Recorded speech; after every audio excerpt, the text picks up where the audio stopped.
Hello and welcome to Black and Gold Day at Home. My name is Camelia Nunez. I am the Director of Innovation and Research Partnerships in the Faculty of Math, and I am happy you have decided to join my session here today with one of our entrepreneurs, Henry of SnapCommerce. My role at the University of Waterloo in the Faculty of Math is to support entrepreneurial activities and facilitate collaborations between our external partners, such as businesses, not-for-profits, and others, and our researchers. Waterloo is already well known for its entrepreneurial ecosystem, so my role exists to support, develop that via a few different avenues. I'm happy to support our talented students and our researchers to continue to channel their passion, knowledge, and skills into ventures that disrupt industries and improve lives. Waterloo Math has a history of entrepreneurship. More than 150 startups have origins in the Faculty of Math, so we hope to continue that growth. Today, I have the pleasure of speaking with Henry Shi, co-founder of SnapCommerce. SnapCommerce is an AI platform that is revolutionizing the future of e-commerce. They leverage AI to build trusted relationships with consumers through messaging, which lets them understand intent, offer personalized sales, and increase engagement. Their first consumer brand, which is what we're going to be talking about today, Snap Travel, has generated over 300 million in sales and has grown to over 8 million users all over the world. NBA superstar Steph Curry is an investor in the company. I don't know about you, but I'm a big Steph Curry fan. All right. Also, Henry, of course, is an alumni math here at Waterloo. He has a Bachelor of Computer Science. He is also a former employee at Google, top 1% at Waterloo, and holds his master's in machine learning from Georgia Tech. Thank you, Henry, for joining us today. I look forward to this conversation. So, Henry, are we ready for this conversation? Yeah, absolutely. Happy to share and be here. Awesome. All right. Well, I guess we start with the start. Do you want to tell us a little bit more about Snap Travel and your entrepreneurial journey prior to COVID, and just take us from your journey? Sure. Yeah, I mean, I've always been doing startups throughout undergrad. I was part of Velocity and lived in the residence as well as worked in the community tech garage. I just really love building startups and building things from scratch, making an impact, seeing it grow, and learning and challenging myself. After graduating, I worked at Google for a bit. Wanted to experience what it was like, be in the valley, be around smart people. But then I realized that a big company wasn't for me. It was really hard to get things done, and I felt that I wasn't learning or challenging myself or growing the same way I was when I was doing my own startup. It's a great company, a lot of smart people, but ultimately I felt that I wasn't challenging myself in the ways and growing in the way that I should as a young person. So I decided to leave the company and start my startup again, or start a new startup again. I started the company about 4.5 years ago, and when we first started with my co-founder, we met through mutual friends. He's also a Waterloo alumnus, and we just got along really well in terms of common values, beliefs, ideas, and goals. And we wanted to figure something out. So we started the company in San Francisco. We ideated for about a half a year. Eventually ended up in the sort of chatbot commerce space and built the prototype. In the early days, it was just me behind iMessage, and people would message me, and I would look up hotels and things for them manually on iMessage. But the crazy part was that people gave us their credit cards so that they actually wanted to buy something we're messaging. So that's when we realized, okay, there's something here. Let's automate it. Let's scale it. People were still looking for the trust and relationship of a traditional broker or agent or traditional commerce. But now with AI technology, we could really scale that up and personalize it at scale. So that's when we started to build some tech around it, automate it, and then raise a seed round, moved back to Canada in 2016, and then launched in late 2016 and continued to grow the company. So now we're about 120 people all over the world. We have over 8 million users, about 1 million paying customers.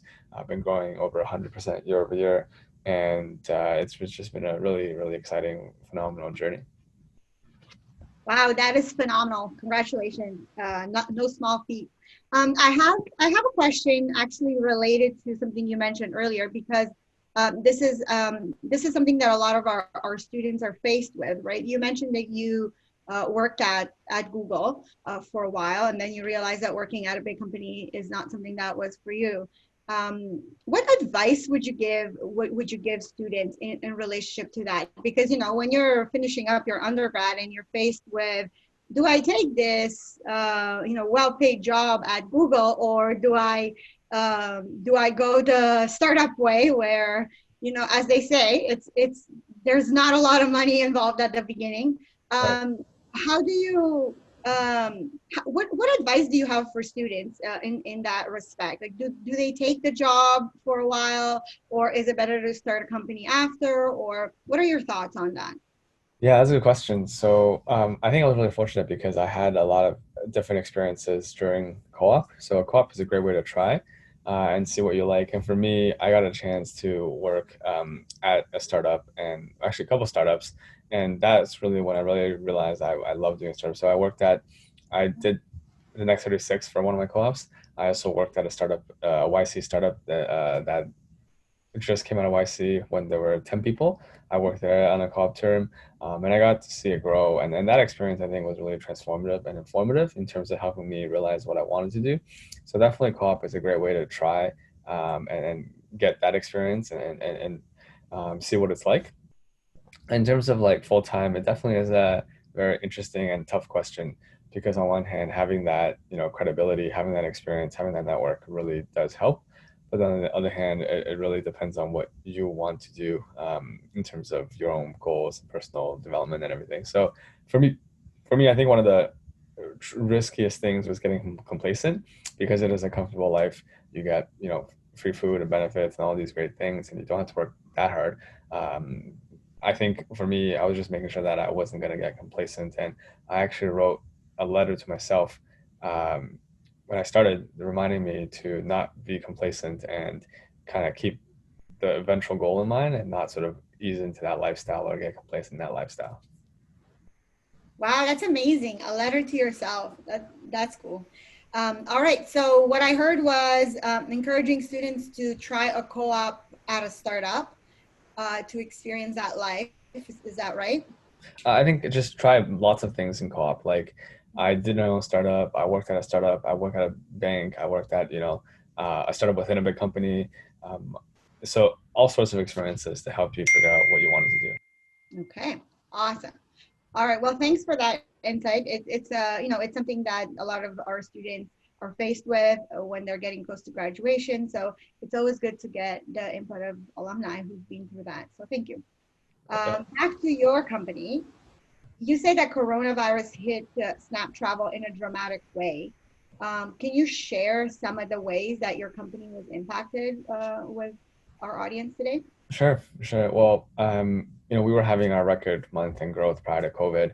Our company, was going really fast and was continuing to grow. I think it was our record month in February, and all of a sudden, borders were closed. People were scared. People wanted a refund. So yeah, we lost like probably about 80% of our sales, over a week or two. A lot of people were canceling, so we became a cancellation company or a refunding company.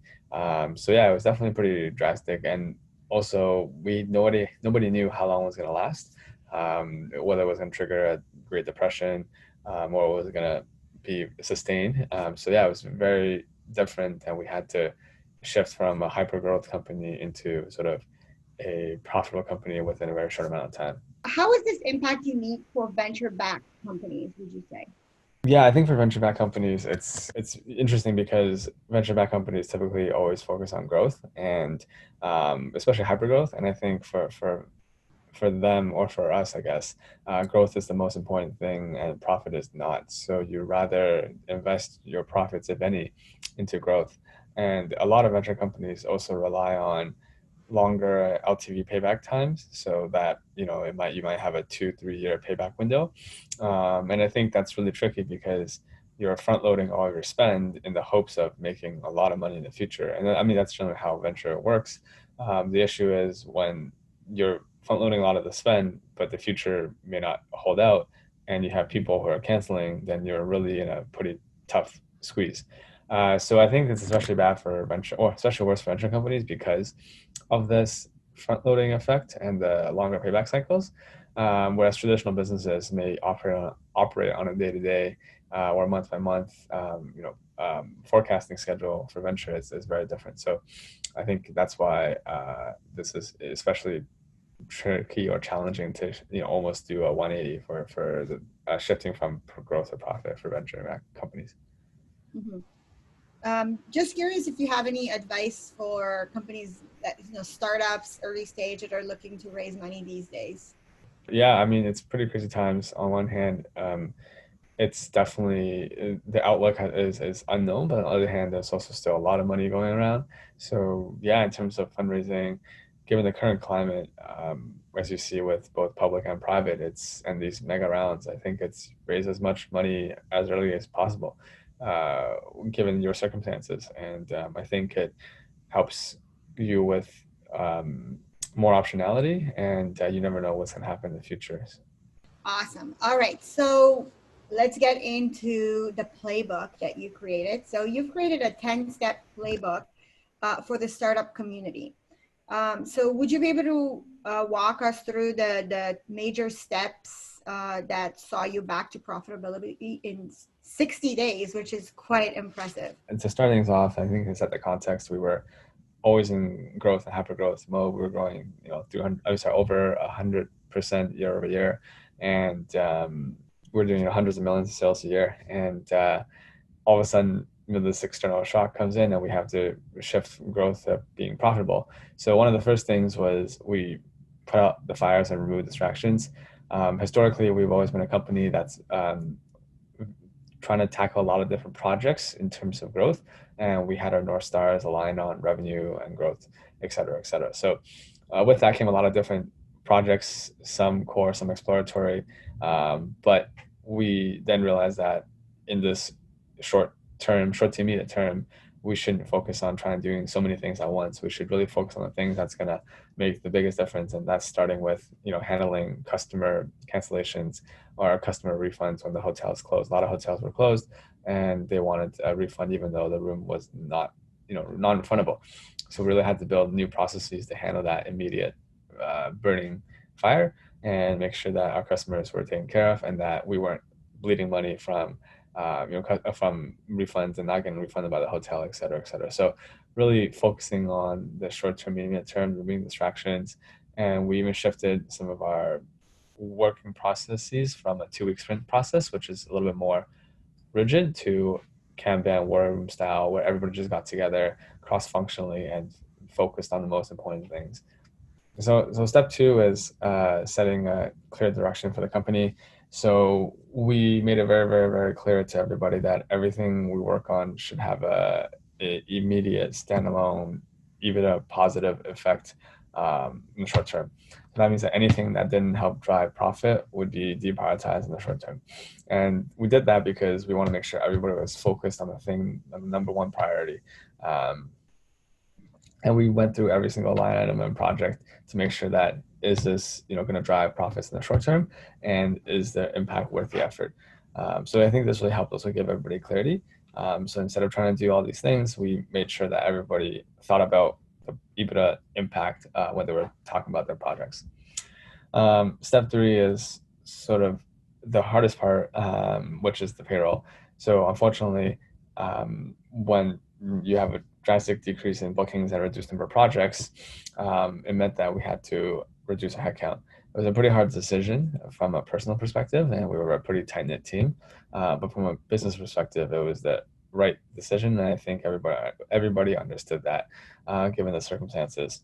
However, we did want to make this decision as compassionately as we could.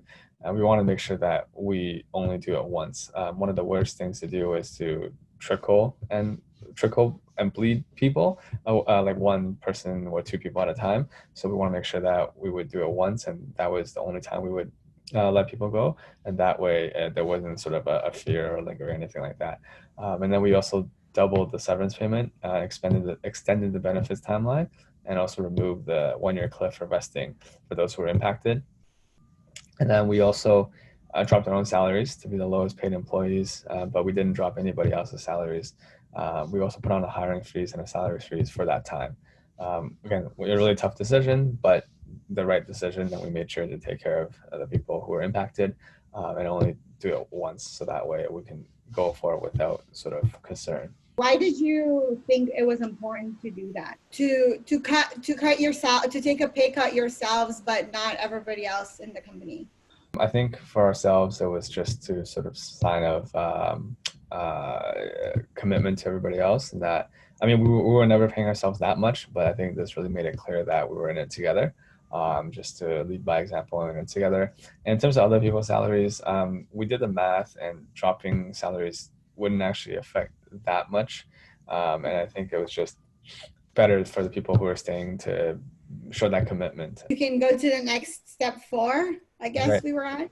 Right, yes. So next step is ensuring alignment within the company. And this is sort of just making sure that everybody who's remaining would still be fully aligned, and that way we were going to work on that, get through this together. So one of the things we did was we actually laid out the entire financial position, the plans and projections for everybody to see and discuss. A core value of our company is transparency, and we've always shared everything within the company, our metrics, our numbers, and our statements, everything to the single last penny in the bank you could see. But we really made it clear the financial position, the plans, so that way we were all aligned together and working towards the same goal. And also to double down on alignment, we actually granted everybody a 10% equity boost. Again, just in these crazy circumstances, we wanted to show that we were in it together, and that people who were working together would be rewarded for their efforts and commitment. So again, just to create that alignment, make sure everybody was motivated and aligned towards the same goal and seeing this through. And I think it's great that you think transparency is important, but when things are, when there's a lot of unknowns, do you think that that affected the morale within your team? Because sometimes some leaders think that sort of shielding their staff from the bleak reality keeps them more motivated, or do you believe that's not right? Do you believe telling it as it is more important? I think it's important to be transparent and open, because everybody should. That's the way to create alignment, and when everybody has the same sort of visibility and information. I do think it's important to position things in the right way, because a lot of times numbers don't tell the story. The people in the vision help communicate that story. So I do think it's important to explain and to tell the story around the numbers. But again, I think we try to hire smart people who are independent, and people who can do things and make their own opinions and informed decisions. So yeah, we do really value transparency, and I think that's how we empower people to be independent and move fast, and not rely on us or the co-founders or a management team all the time. So that is really important, but I do think it's very important also to just frame the narrative and frame the story in the right way, because it's for venture companies, a lot of venture companies are losing a lot of money, and without the right sort of vision and story and narrative, a lot of people probably wouldn't understand that. And I think that's important to be on the same page around the goal and direction and alignment. You want to move on to the next step that you guys implemented? So next step 5 is identify and renegotiate all costs.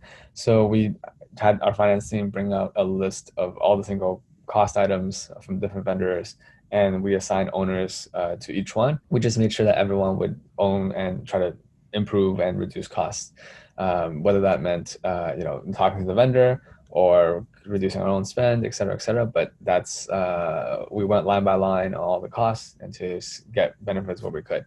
So for example, there's always, you can negotiate better pricing, and a lot of times vendors are very happy to do that. It's a little bit of commitment working together to the prices, but also by them helping you avert a crisis, they can extend the lifetime value of that customer. So it made a lot of sense, and everybody was actually quite understanding.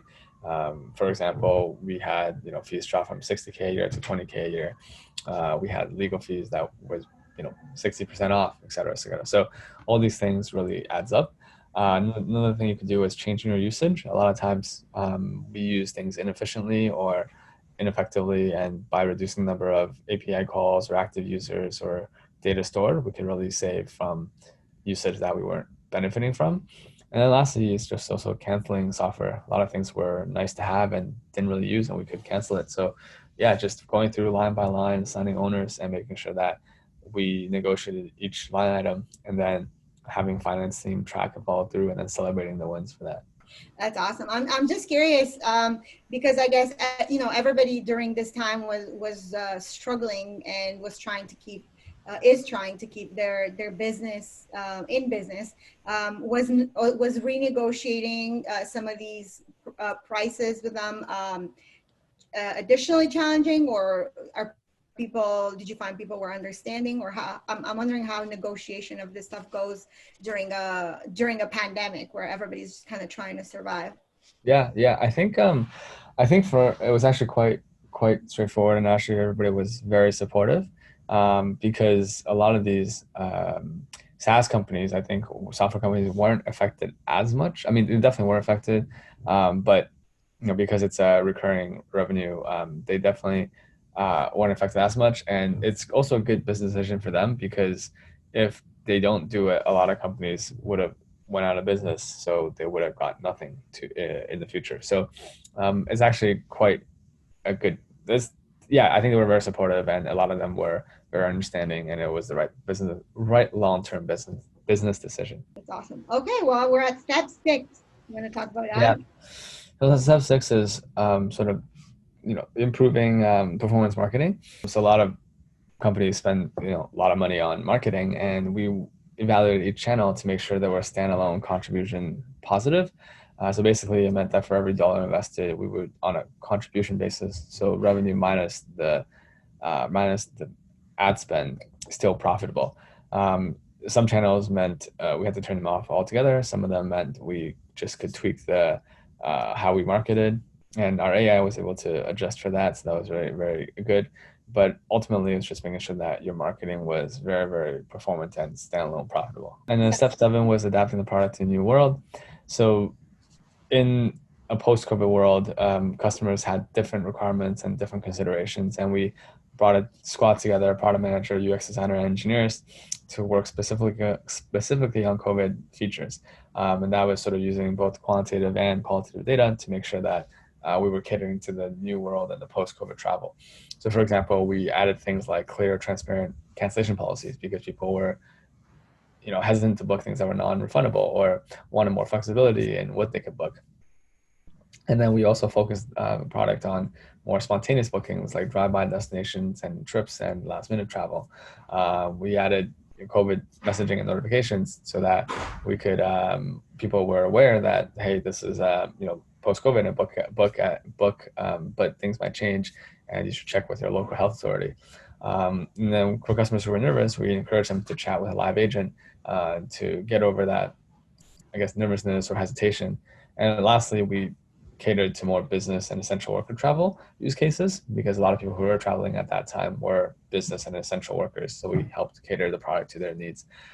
So we saw sort of an increase in conversion rate and a shift to more business travel and essential workers as we cater the product to these users. Would you say that as a startup, you are at an advantage to be able to do this kind of quick adaptation to new customer requirements in face of COVID? Is that something that you think startups could leverage more and see as a positive in their business? Yeah, absolutely. I mean, one of the competitive advantages of a startup is being able to move quickly and adapt to the changing world. I mean, that's why startups can compete with the bigger players, right? So for us being able to make these product changes so quick and adapt was definitely a competitive advantage. So we're at step 8, Henry. Yep. So now we, it was innovating to drive new revenue streams. So we were also looking at ways, so not just to cut costs, but also increase revenue. we also looked at how to drive revenue streams and not just reducing costs. So driving revenue streams meant various different methods of monetization. So for example, paying suppliers by virtual credit card. We used to pay after checkout by wire or bank transfer, and they would extend us credit. Well, that was good. A lot of hotels and suppliers were looking to tighten up the credit, so paying by virtual credit card at the time of booking. So we switched to credit card, and because there's a cashback incentive from virtual credit cards, we were able to generate actually a decent amount of profit in the bottom line, even though not everybody has switched over, but that was a growing sort of way to monetize. Another example was enabling customers to leave us a tip. So we took this out of the food delivery playbook, but we gave the customers the ability to leave us a small tip as a token of appreciation for helping them save money. And this was added to the final step. It's 100% optional and transparent. And even though it was a partial rollout, it actually was really effective. And a lot of customers valued our service and gave us a tip, which also generated a significant profitability to the company as well. Great, Yeah. great idea. Mhm. Yeah. It was very interesting. And step 9, I think, is also to just engage with your existing customers. We had, a loyal customer base of over 8 million users, and the minimum paying customers and people who use SnapTravel as their primary hotel booking service. And we also wanted to reevaluate our retention strategies. Because we maintain an ongoing conversation with our customers over messaging, this created a very loyal and unique and personal way to re-engage with our customers. Some of our retention strategies were great. Some of them affected the bottom line, like for example, referrals or incentives. So we really examined what the marginal lift was of these programs, and we just made some tweaks to make sure they were all contributing to the bottom line. We also sort of tweaked our AI a little bit to be more sensitive to the COVID market conditions and to focus more of these retention strategies on local drive-by destinations and based on customer location, preference, et cetera, et cetera. So re-engaging with the customer was really helpful, and also tweaking the engine and the AI to get better recommendations for the post-COVID world was also a factor to that re-engagement.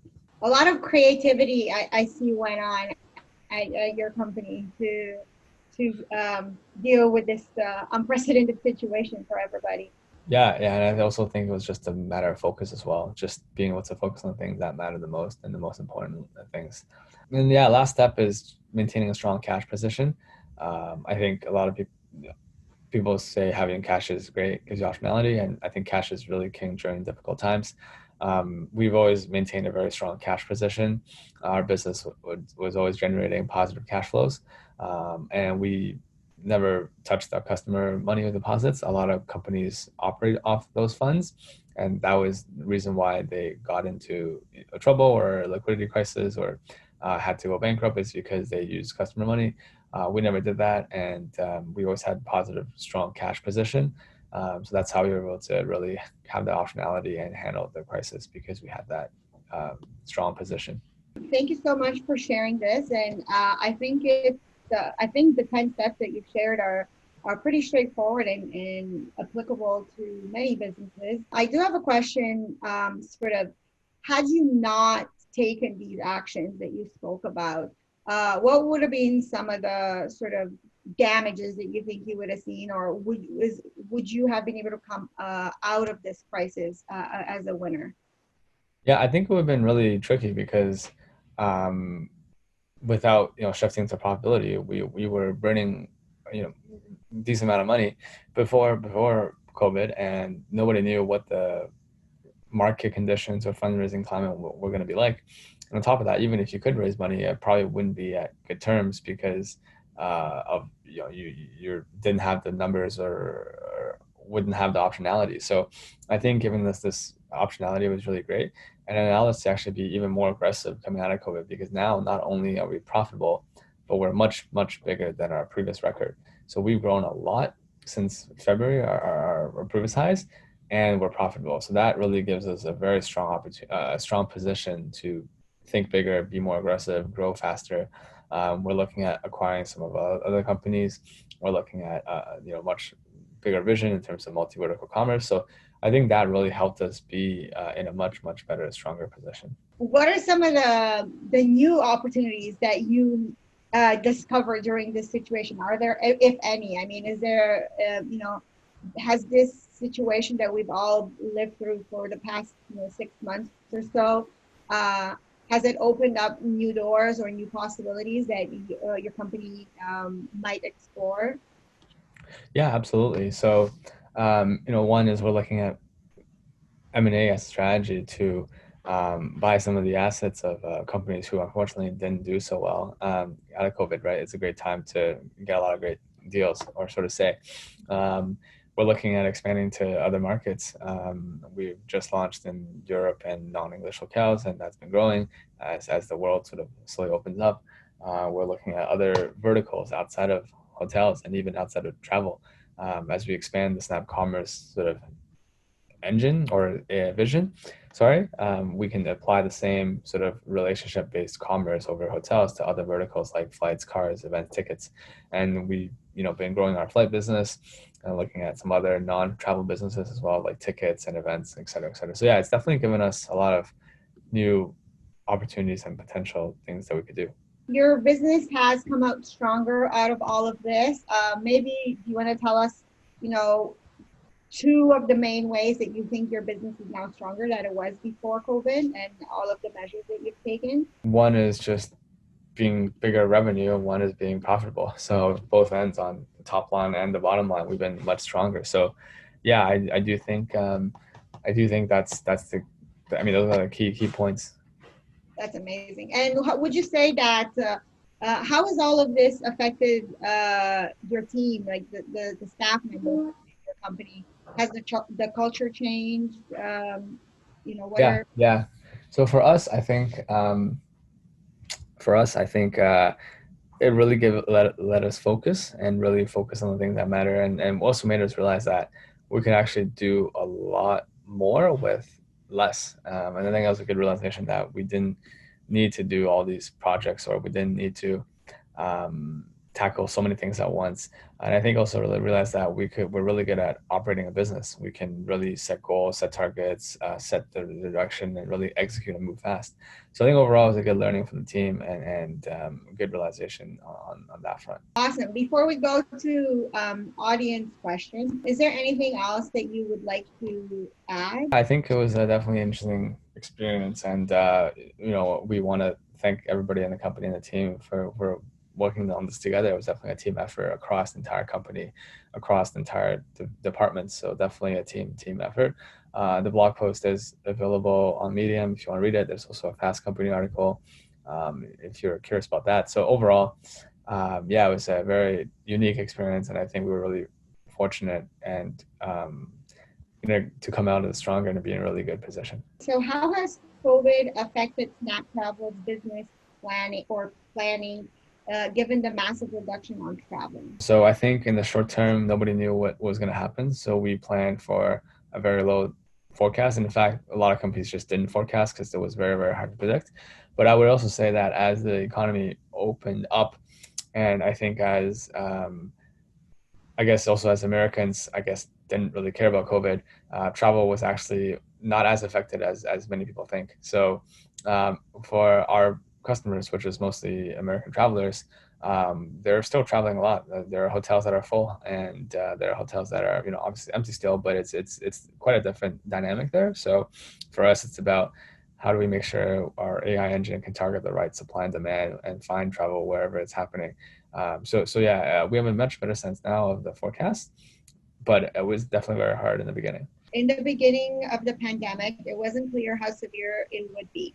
When did you realize the magnitude of the oncoming problem, and what signals triggered you to take action? Seeing your sales go down by 80% was probably strong enough of a signal to take drastic action. I think the question was nobody knew how long it was gonna last, and a lot of I guess people on the board and external companies always sort of talk about if you got to make a hard decision, you do it once and do it deep enough. That way you don't have to make a tough decision again. And I think it was just kind of in that line of thinking where we don't know how it's going to take. It may take a long time. Let's get to profitability ASAP so we control our own destiny. And that was the most important thing. So, now that you're an alumni, you've developed quite quite the experience outside of the University of Waterloo, where you were once a student. What are some of the skills, resources, mechanisms that you think we should have in place here? Let me try and think. I was really, really fortunate to be part of Velocity as part of Waterloo. I know the program has shifted, and I'm really sad to hear that the resonance is no longer there, but definitely it was a really, really life-changing experience for me.